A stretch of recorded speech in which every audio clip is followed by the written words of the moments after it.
Sirli olim, sirli xazina.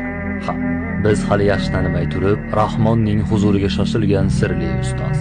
Yorqinjon qori rahimahulloh. Biz qanday xazinadan mahrum bo'lganimizni tushunish uchun bir boshidan boshlaylik. Yorqinjon domla Fozilov 1978-yil 6-noyabr kuni Qo'qon shahrida xizmatchi oilasida tavallud topgan. Otasi Obidxon Soniq kitobga muhabbatli kishi, onalari ham ibodatli, solih ayollardan.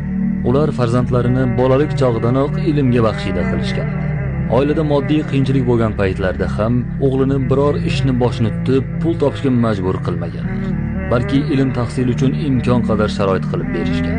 Yorqinjon qori rahimahulloh bolalikdan juda sinchkov, tirishqoq, intiluvchan bo'lgan. Bolalik chog'larida tarbiyasi bilan ko'proq bobosi shug'ullangan. 9 yoshida bobosi Tojikistonning poytaxti Dushanbe shahriga olib boradi.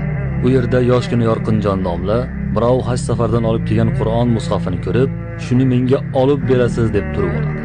Bobosi shunda katta miqdordagi pulga mushafni sotib olib beradi. Bobosi mana shu ishi bilan islom tarixidagi katta ahli ilmni yuzaga chiqish uchun tamal toshini qo'yadi.